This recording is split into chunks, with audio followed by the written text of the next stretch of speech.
This is the CBS Evening News. Dan Rather reporting. Good evening. Israeli commandos staged a daring raid early today in Lebanon, and CBS News has been told that this may be linked to a breakdown in latest efforts to free Israeli hostages. What the Israeli commandos did early today was swoop down and kidnap a man described as a Shiite Muslim leader. That leader, it is said, may be connected to the kidnapping of a U.S. Marine officer last year. We have more on this still developing story from our veteran Middle East correspondent Bob Simon in Israel. Bob? Security sources here told CBS News tonight that secret contacts regarding Israel's 3 hostages in Lebanon, contact through the French and through Shiite exiles in the United States, broke down recently. They said that Israel has been waiting for an opportunity to lash out at Hezbollah, and it came at 1 o'clock in the morning.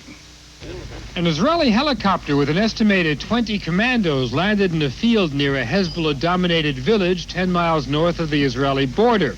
The commandos surrounded the 3-story apartment house where Sheikh Obeid lives. They shot their way in with silencer-equipped pistols. They handcuffed the Sheikh's wife and took the Sheikh away, along with 2 other men who were in the apartment, one of them the Sheikh's cousin. Lebanese sources say a neighbor who opened his door when he heard some noise was shot dead. Israeli sources say the man was the Sheikh's bodyguard.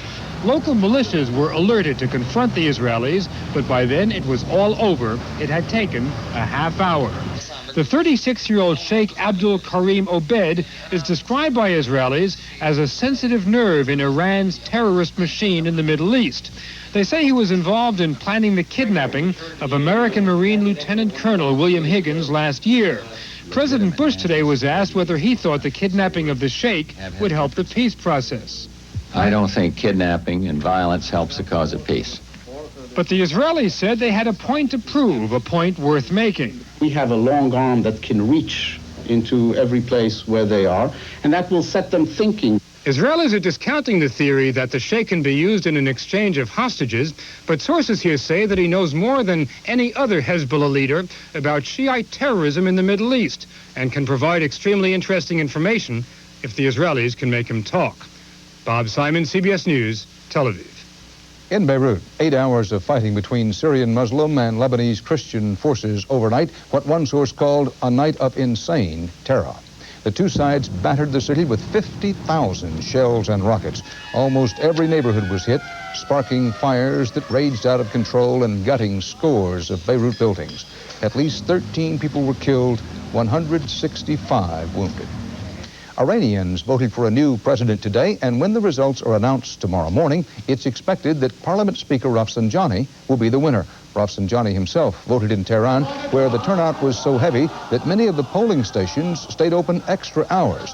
If Rafsanjani does win over his lone opponent, it's believed he will improve Iran's relations with the West and perhaps liberalize Iranian society.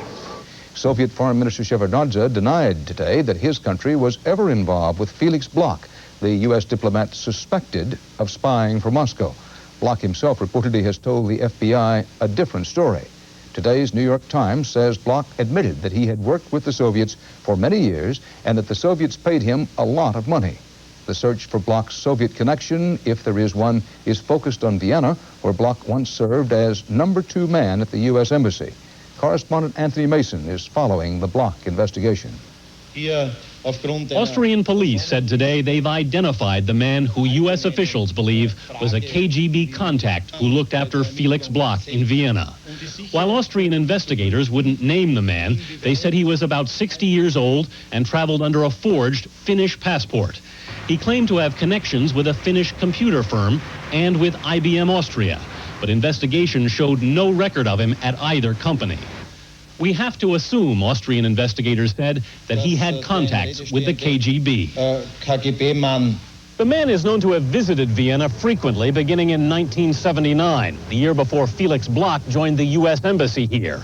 Austrian investigators were able to trace his movements as recently as June 11th, when he left the country, 6 weeks before the Bloch case broke into the open.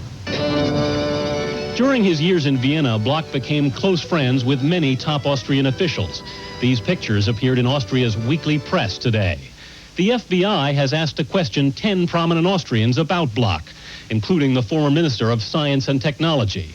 But the Austrian government appeared to resent the FBI's intrusion and today flatly refused the request. The message, if we have a problem, we'll handle it. While investigators here continue to pursue their own leads, they say they have no proof that Felix Bloch had KGB connections. Anthony Mason, CBS News, Vienna. 5 flight attendants who were among the 185 survivors of the United Airlines DC-10 that crashed last week today called for improving safety. They said rows on airplanes should be spaced farther apart and seats for children equipped with restraining devices. It was an emotional news conference in Chicago as the flight attendants recalled the moments of the apocalypse through which they lived. It just appeared to be like a roller coaster ride with special effects. Yes. We were flipping over and debris flying everywhere and light shining in blinding light. And to look and see nothing but debris. Sorry. We saw nothing, and I said, oh God, where is the other part of the aircraft? Meanwhile, at Sioux City, Iowa, the site of the crash, experts from the National Transportation Safety Board and United Airlines are reconstructing the tail engine section. They hope to be able to determine the trajectory angles of the metal parts that exploded. The FBI in Philadelphia has begun investigating the alleged harassment of pilots flying planes of Eastern Airlines, the carrier being struck by the Airline Pilots Association. This particular kind of alleged harassment, as we hear from correspondent Mark Phillips, is fraught with peril for the pilots and passengers. They've been having a very serious and potentially dangerous problem in the control tower at Philadelphia Airport lately. Would you follow DC-9? Often, critical radio communications between the tower and Eastern Airlines flights have been interrupted or jammed. And the culprits? U.S. Air pilots harassing Eastern strike-breaking flight crews. We're very concerned that this has potential danger. The FCC has been monitoring and recording the radio harassment. On July 13th, for example, Eastern Flight 129 for Atlanta was ready to leave Philadelphia. Eastern 129, go ahead, sir. A voice interrupts. Scabs to the back. Scabs to the back, it says. The Eastern pilot asks, That for ATC or us? is that for air traffic control or us? The answer? For unhonorable pilot. 2 minutes later, the Eastern flight calls the tower. A third voice interrupts. Hey, Scab. Hey, Scab, it says. The Eastern flight is taxiing out to the runway. The conversation is jammed 3 times by another pilot pushing his transmit button. Eastern 129. The Eastern pilot can't hear the tower's instructions. Okay, we're getting some interference out here. It took the control tower here 3 separate transmissions to issue a departure clearance, which should normally be done in one less than 10-second transmission. Could mess up a communication from an FAA controller to an airplane taking off or landing, and could obviously result in a serious accident. 33 such incidents have been recorded, and U.S. Air has been fined $2,000 per infraction. The airline has begun its own internal investigation to find the pilots involved. And the Airline Pilots Association, which is striking Eastern, has set out its own warning condemning the interference. Such conduct constitutes a hazard to the traveling public, it says. And the FBI is now investigating with an eye towards bringing criminal charges. Mark Phillips, CBS News, Washington. Still ahead on the Friday CBS Evening News, Bruce Hall on a North Carolina grandmother who may be a calculating arsenic killer. And Bob McNamara on an epidemic of drownings in the backyards of Phoenix.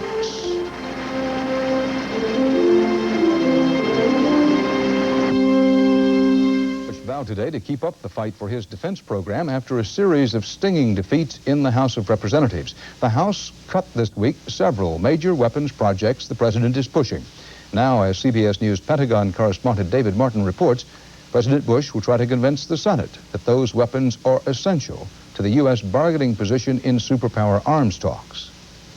After the House killed the Midget Man mobile missile, gutted the plan to put the MX missile on rail cars, slowed production of the B-2 bomber, and cut nearly $2 billion out of Star Wars research, President Bush suddenly finds his strategic weapons program in shreds. To hear him tell it, so is his negotiating hand. I do not want to negotiate with the Soviet Union without as many cards in my hand as possible, so there's an arms control dimension to what we're talking about, too. The president now must count on the Senate to pass a bill closer to what he wants and then prevail in a conference with the House. But two of the key players in that Senate-House conference say the president may have a hard time getting his way. This will be the biggest struggle in a decade, the conference between the House and Senate, because the Grand Canyon at the moment seems to separate our approaches. I don't see any obvious compromises on some of these things. It looks like a very, very difficult conference. A smiling George Bush greeting Soviet Marshal Akromeyev in the Oval Office today seemed to dramatize why the president's strategic programs are in so much trouble. The Soviet military is the threat all those strategic weapons are supposed to defend against. But Gorbachev's so-called new thinking seems to have convinced many in Congress those weapons are no longer needed. It's the beginning of a change here. Because there is less concern about the Soviet threat, it allows people to behave in a less responsible way without the downside risk. The House took the money President Bush had earmarked for strategic weapons and decided to spend it instead on conventional weapons. That includes the F-14 jet fighter, the Osprey vertical takeoff and landing plane, and other projects not normally part of the defense budget. There are more important things out there, the nuclear waste cleanup, the drug interdiction. That is the biggest fight. The priorities for defense may be changing, but not the price tag. For all its reshuffling, the House did not cut a dime from the president's $305 billion defense budget. David Martin, CBS News, the Pentagon. More testimony today in the House investigation of fraud and influence peddling at HUD during the Reagan-Bush administration. Former HUD official Joseph Monticello said that in one federal housing rehabilitation program, at least half the decisions on projects were based on party political considerations. CBS News correspondent Terrence Smith has been told that politics also was behind HUD funding of two major projects in Tennessee. This renovation of Nashville's aging Union Station into a hotel and retail marketplace and this new convention center, hotel, and office complex have a lot in common. Both projects got preferential treatment from the Department of Housing and Urban Development, and both projects had as a principal partner Joe M. Rogers, former U.S. ambassador to France. Rogers, a Nashville businessman, was finance chairman of the Reagan-Bush campaign in 1984. In the months after the election, both projects together received more than $10 million in federal grants and loans. Du Bois Gilliam, a former HUD official who signed the grant documents, says he was pressured to approve them by his boss, former Housing Secretary Samuel Pierce, at the behest of the Reagan White House. Gilliam told CBS News that Pierce called him about the project shortly after the 1984 election and told him to get that thing done. Documents obtained exclusively by CBS News show Rogers' participation in one project was approved in December 1984, despite the reservations of some HUD officials. The Union Station project was okayed the following March. By July, Rogers was ambassador to France. I don't remember ever contacting anyone at HUD about either one of those projects. Nonetheless, HUD officials like Gilliam were keenly aware that Rogers, who was backing the projects, had raised millions of dollars for the Reagan-Bush re-election effort. Gilliam, a close aide to Pierce, pleaded guilty in federal court here to taking gratuities from developers in connection with HUD grants. He is currently under indictment on similar charges. So far, Gilliam is the highest-ranking official convicted in the widening scandal. Rogers first told CBS News that he had no direct involvement in the Nashville projects. Later, he conceded he still has financial interests in both. Well, it wasn't proper if my name was used as saying I wanted to use some influence. No, it wouldn't be proper. But it was proper to use my name as a partner in those projects. The convention center is thriving, but the Union Station renovation failed and is currently in bankruptcy. The expedited Nashville grants illustrate the intensely political atmosphere that prevailed at HUD, an atmosphere in which the well-connected prospered, while the poor had to wait for increasingly scarce housing funds. Terrence Smith, CBS News, Washington.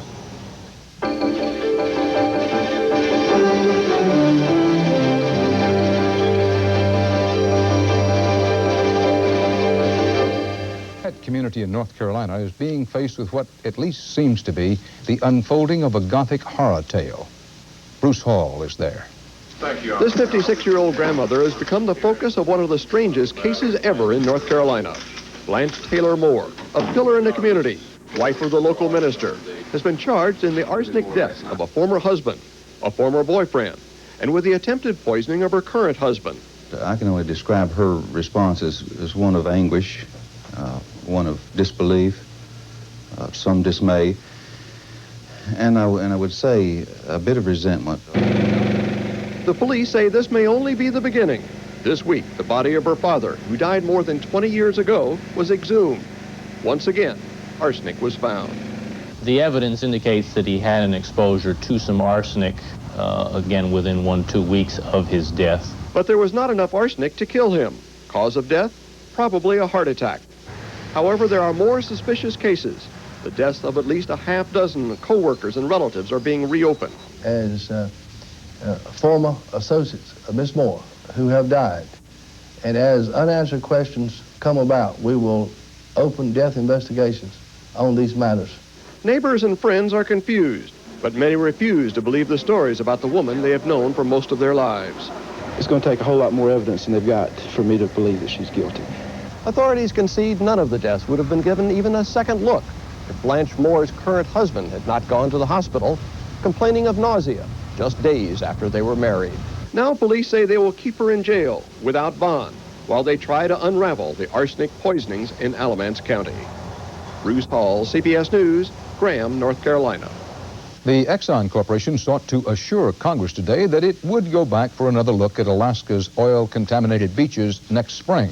Exxon President William Stevens told a House subcommittee his company would comply with any reasonable request by the Coast Guard for further cleanup.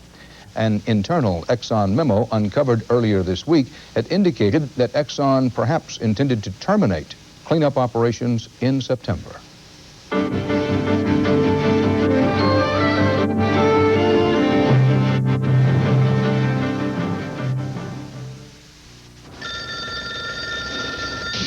How's Mama doing? She okay? Yeah. It's already happening. People calling long distance with 1 free month of U.S. Sprint. The market isn't open. Go coast to coast with this. It's midnight here. We're just shutting down. Call Sprint now. Get 1 free month plus the best savings versus AT&T. This is one offer that seems to be catching on.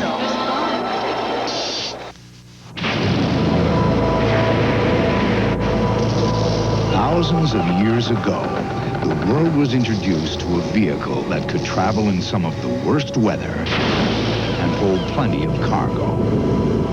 This year, history repeats itself. The new 4-wheel drive Subaru Legacy Wagon. After thousands of years, man still can't improve the weather, only the way he travels through it. In the mountains of Colombia, they celebrate the land for creating the richest coffee in the world. New Maxwell House Colombian Supreme Coffee. 100% Colombian richness in every drop. Sometimes minor mouth pain can be major trouble. Maximum Strength Anbesol gives maximum strength relief on contact. So before you can say Tchaikovsky, the pain's gone. Maximum Strength Anbesol. It's major relief. The state of Arizona in general and its capital city of Phoenix in particular suffer from what one expert calls an epidemic, a particularly heart-wrenching affliction and insidious because it takes place in such a seemingly happy setting. So far this year in Phoenix, in the Phoenix area, 21 children under the age of 5 have drowned in backyard swimming pools. The story from Bob McNamara. We'll be at the bottom of the pool. Phoenix paramedics race to a backyard swimming pool. A 3-year-old girl has been drowned. Everything is tried to revive her, but she has lapsed into a coma. The tragedy happening here over and over again. This is the third one I've been on this year. This is the third one. You know, it gets old. The drowning problem has become what we feel is an epidemic. This summer, Arizona leads the nation in drownings. And in Metro Phoenix, the death toll is grimmest for children. It's a leading cause of death for children under 4 in this state. Everywhere else it tends to be traffic accidents. Here we're drowning them in backyard pools.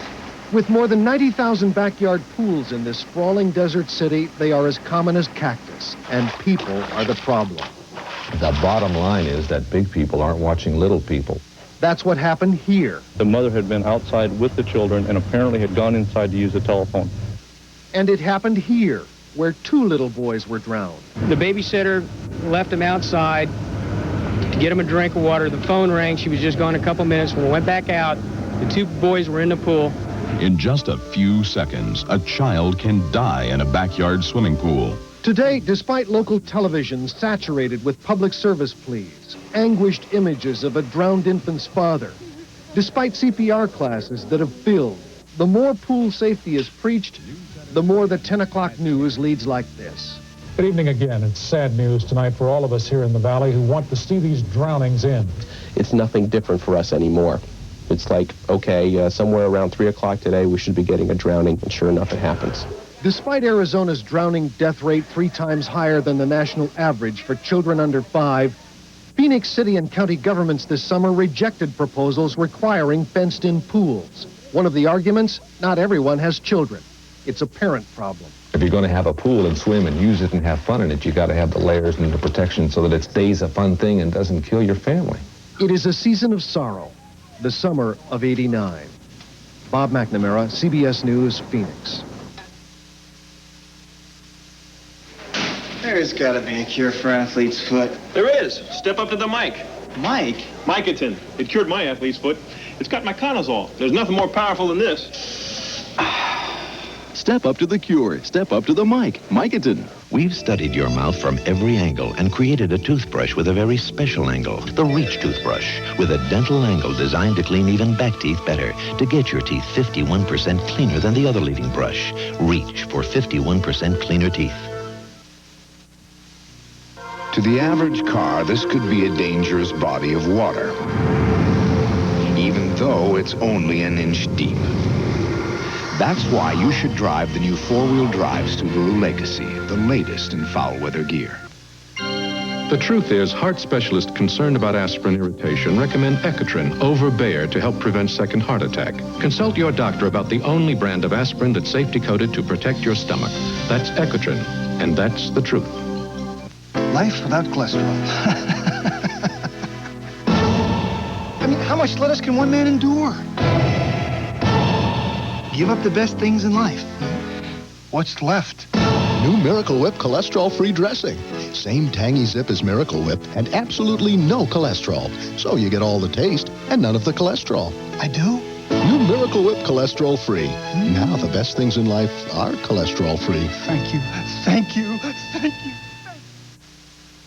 Some 300 Chinese college and university students gathered in Chicago today for the first session of a meeting that they hope will help the student movement in their homeland.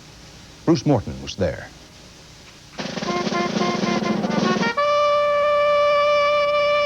It began with a dirge, a lament for the dead of Tiananmen Square. And student leader Wu Kai-shi, who had been there, listened wet-eyed. The talk was of what to do now. United, we stand. Divided, we waste manpower and money. The need for unity was a common theme, and a successful rebellious group, Poland Solidarity, offered support. You, the Chinese student, along with the Chinese people, and we, Polish people with Solidarity, are struggling against the same communist regime. Some of the students, they didn't want their faces shown because they fear reprisals against their families back home, are making an archive, magazines, TV tapes, a record of what really happened. If we give up or if we don't do this kind of work, then it's just the government's version, government's voice. But the focus today was on goals, not actions. 中国万岁! Long live democracy! Long live freedom! Long live human rights! Long live China! One delegate waved a captured People's Army hat. This is the first day of this meeting. It's emotion, it's a movement trying to become an organization. Will the students achieve unity and power? If so, how will they use them? Those hard questions all lie ahead. These people have a lot of work to do before they can agree among themselves what they should be doing, what outcomes they want to look for, and what they can really achieve in any kind of a practical sense. For now, they have beliefs and martyrs. And they will erect a goddess of democracy on the Tiananmen Square someday. We will overcome, they were saying, someday. Bruce Morton, CBS News, Chicago. And that's part of our world tonight. Dan Rather for the CBS Evening News. Bob Schieffer will be here tomorrow. Susan Spencer on Sunday. I'll see you Monday. Good night.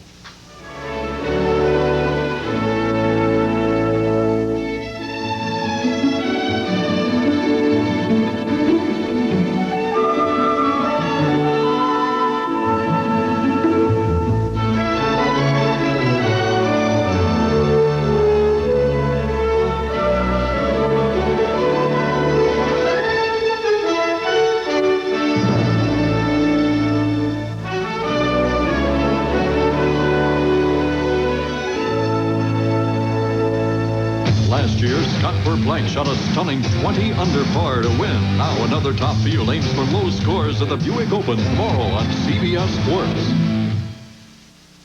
This is CBS. Attention. Here's the brand new incentive from GMC Truck. GMC Truck has now made it possible